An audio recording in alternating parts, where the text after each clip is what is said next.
Hola chicos y chicas, bienvenidos a esta última sesión, clase, información relativa a metodologías activas.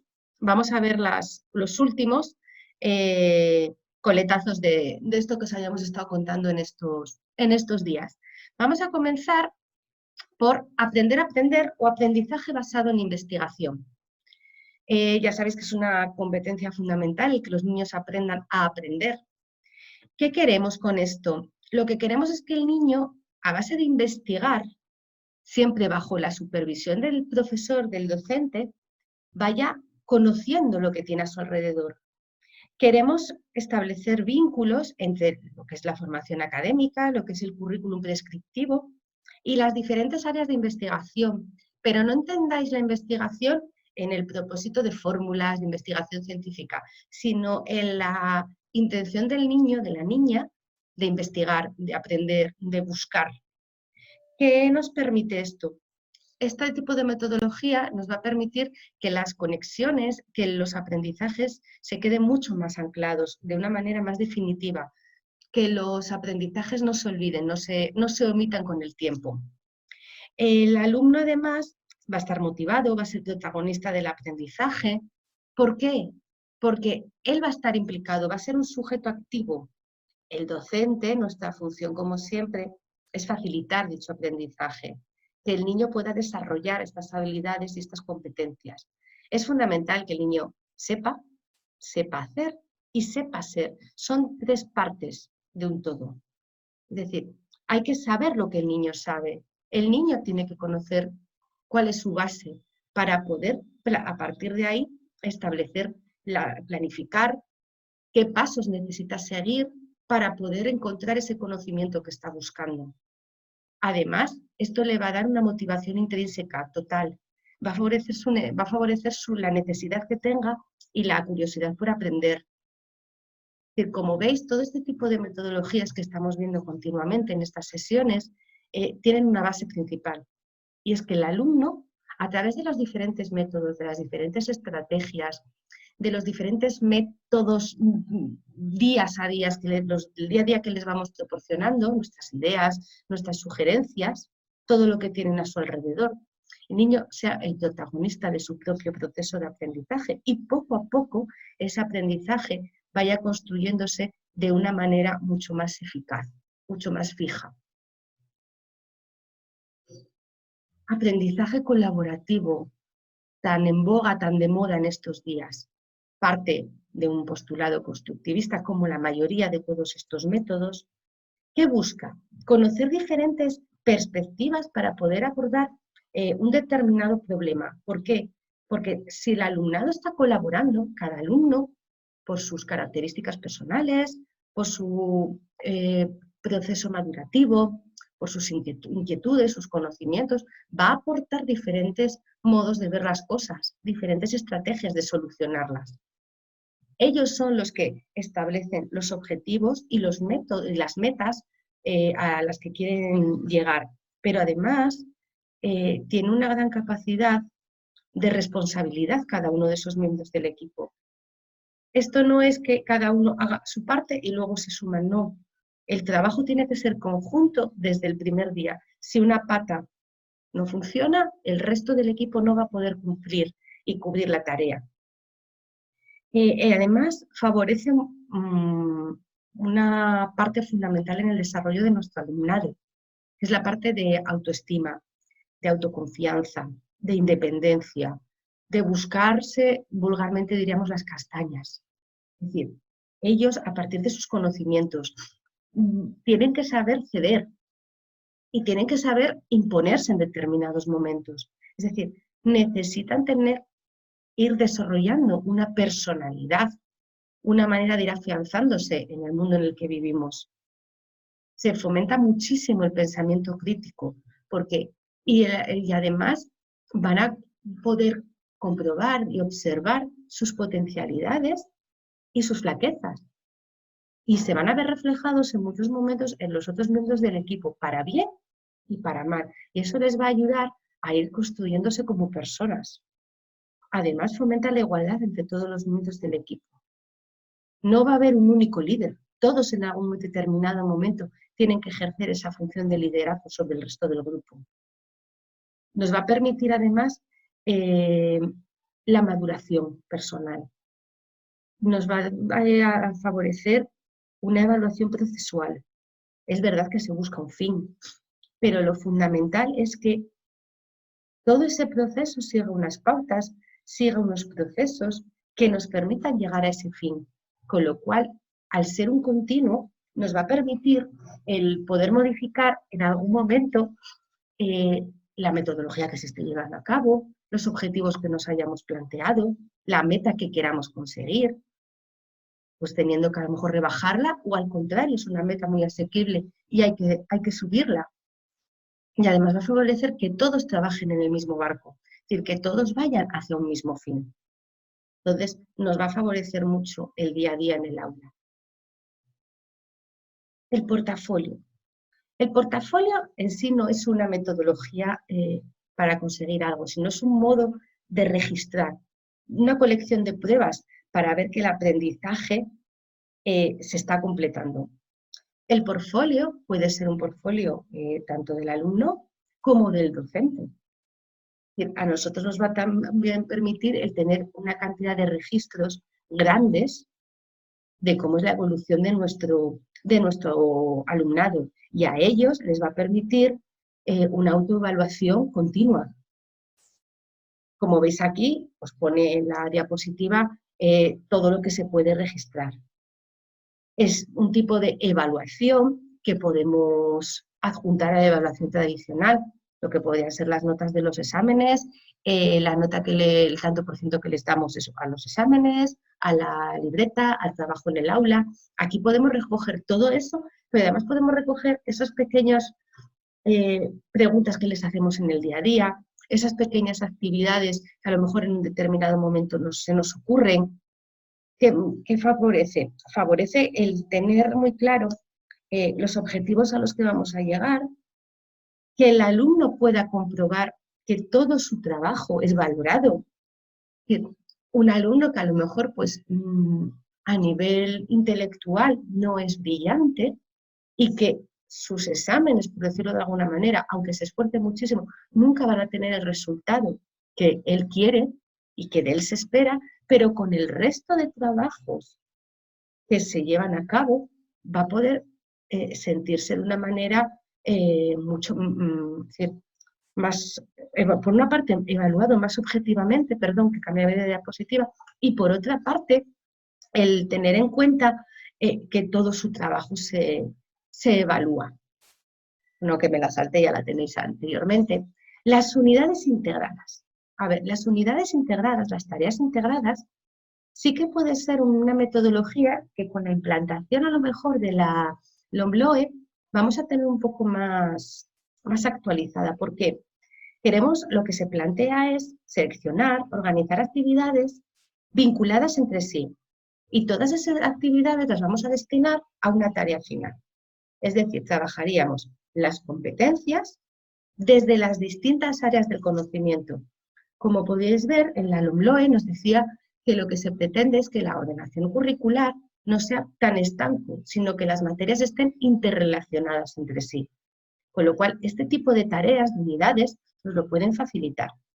Además, van a ser tareas abiertas, muy más cercanas a los estudiantes. Se favorecerá la evaluación formativa y además, al trabajar desde las distintas áreas, el alumno va a tener más iniciativa y más autonomía personal. Que promovemos la interacción, la creatividad, el trabajo en equipo, con lo cual se van a ver favorecidos tanto el alumnado como el docente. ¿Qué ocurre? Partimos de una evaluación inicial que realiza el alumno de unas necesidades que haya visto, que haya observado, que les hayamos planteado.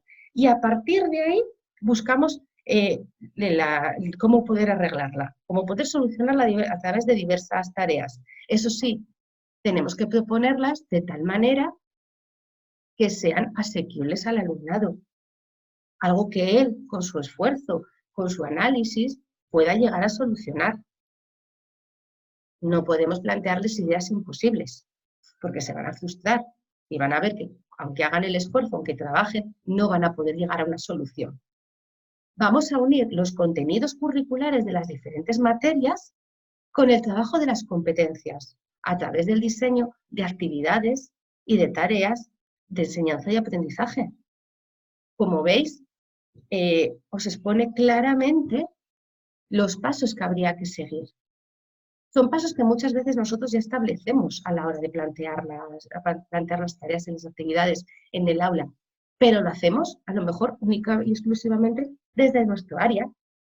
Naturales, sociales, inglés, en secundaria tecnología, en infantil trabajamos un poco más por áreas más globales. Entonces, cuando integramos, es parecido a un proyecto, en el sentido de que buscamos un fin y estamos trabajando de manera integrada. Pero aquí hacemos tareas concretas. Cada tarea tiene un principio y un final, mientras que en el proyecto son un conjunto de tareas que nos llevan a un fin. Aquí el proyecto se supone que oficialmente parte de las necesidades y de los intereses del alumno. Pues, si son más pequeños, pues que alguien le escribió una carta, o de repente que encontraron una mariquita y había niños que nunca la habían visto.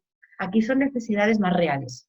Aquí partimos de una necesidad, de un querer arreglar algo, solucionar algo. Y a partir de ahí planteamos nuestras actividades, siempre teniendo en cuenta las áreas conjuntas. Aprendizaje cooperativo. El aprendizaje colaborativo es una metodología fundamental desde la parte de la integración, ¿vale? Son técnicas o procedimientos de enseñanza que parten de la creación de grupos pequeños, heterogéneos, y en el que los alumnos trabajan de manera conjunta y coordinada para resolver una serie de tareas. Favorece mucho la aceptación, la cooperación, la motivación intrínseca, la tolerancia. Además, van a tener una actitud mucho más activa frente al aprendizaje, van a ser más responsables, van a aprender a cooperar. ¿Qué más vamos a tener? Favorece una relación más íntima entre el docente y el alumnado y vamos a permitir que se trabaje de manera mucho más clara y mucho más sencilla las competencias, ¿vale? Nosotros, como veis aquí, somos acompañantes, como el 90% de las metodologías modernas, por decirlo de alguna manera.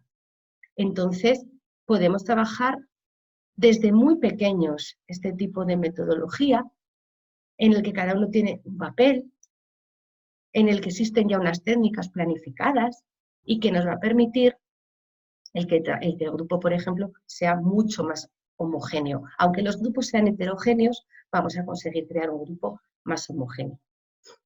La metacognición. La metacognición, ¿qué quiere? Responder a los problemas que los alumnos tienen para poder resolver sus propios problemas, sus procesos cognitivos. Es decir, yo busco la manera de solucionar aquello que creo que no puedo solucionar o que no sé solucionar. Nos permite crear una cultura de pensamiento, hacer reflexionar al niño. Volvemos otra vez al aprender a aprender. Les ayuda a autorregularse en el aprendizaje, a planificar individualmente las estrategias que tienen que llevar a cabo, el ver si esas estrategias tienen resultado, es decir, ver que lo que él piensa que tiene que hacer es lo que verdaderamente tiene que hacer para resolver ese problema. Les permite evaluarlo, llevarlo a otras situaciones que puedan tener una solución o un modo de ejecutarse de manera parecida. Y lo podemos trabajar desde distintas maneras, a través de los mapas mentales, las rutinas de pensamiento, las destrezas de pensamiento. Entonces, lo tenéis aquí estructurado en estos 4 puntos. ¿Qué he aprendido? ¿Cómo lo he aprendido? Me parecía que lo iba a poder hacer, que era fácil, que era difícil. ¿Para qué me sirve? ¿Cómo yo lo puedo mejorar? Es decir, ¿cómo yo lo puedo aplicar en diferentes situaciones de mi vida? No penséis solo en problemas académicos. Pueden ser situaciones personales. No va a ser lo mismo una situación personal en un niño de 7 años que en un niño de 15. Su manera de pensar, su desarrollo, sus necesidades son distintas. Esto os parecerá muy infantil, pero ¿por qué no trabajar rincones en primaria y en secundaria? Sí hay centros que ya lo están haciendo. El rincón es un espacio delimitado y concreto que está en el aula o fuera del aula, también podemos tener rincones fuera del aula, donde los alumnos trabajan de una manera conjunta y simultánea alrededor de un proyecto. Es decir, podríamos hacer un aprendizaje cooperativo en un rincón del ordenador. ¿Por qué? Porque ese grupo está en ese espacio delimitado haciendo una tarea conjunta. Se diseñan planteando materiales, actividades, retos que despierten el interés, favorece la comunicación oral, todos tienen que aportar, todos tienen que decir algo, todos tienen que sugerir, todos tienen que aceptar. Se educa en el respeto y en la ayuda, se favorece la autonomía, la creatividad. Podemos trabajar todo tipo de rincones, favorecen la experimentación, la acción, la exploración. Es decir, no asumáis única y exclusivamente los rincones a la etapa de infantil o primeros ciclo de primaria, no. Podemos tener rincones en todas las etapas educativas, en todas las áreas. ¿Por qué no? Es verdad que a lo mejor en secundaria el laboratorio tiene que tener pues, un tamaño específico y tiene que ser un aula distinto, pero dentro de mi clase pues puedo tener un rincón de laboratorio, donde a lo mejor en un determinado momento no tengo un microscopio, pero sí puedo tener probetas para medir, puedo tener otros tipos de aparatos para medir que no sean líquidos. ¿Por qué no puedo tener un rincón de artística dentro de mi aula? Más pequeño, porque a lo mejor el grupo que vamos a estar no somos los 25, sino 4 o 5 alumnos de esa clase en ese momento. Pues muchas veces cuando nos planteamos proyectos desde los centros, se necesita que en las aulas haya rincones, haya espacios delimitados para poder ejecutar las actividades, las tareas que me van a llevar a poder realizar ese proyecto o esa unidad integrada. Entonces, tenéis que cambiar un poco el chip de rincón, educación infantil. No es así, sino el rincón como un espacio físico donde un grupo de personas pequeño puede trabajar o va a trabajar en torno a una temática concreta y a una tarea que se les va a poner en ese momento concreto. ¿Vale? Bueno, chicos, pues con esto terminamos esta exposición de metodologías activas y nos veremos en la siguiente sesión. A ver, ¿qué os presentamos? Venga, besitos y un saludo. Chao, chao.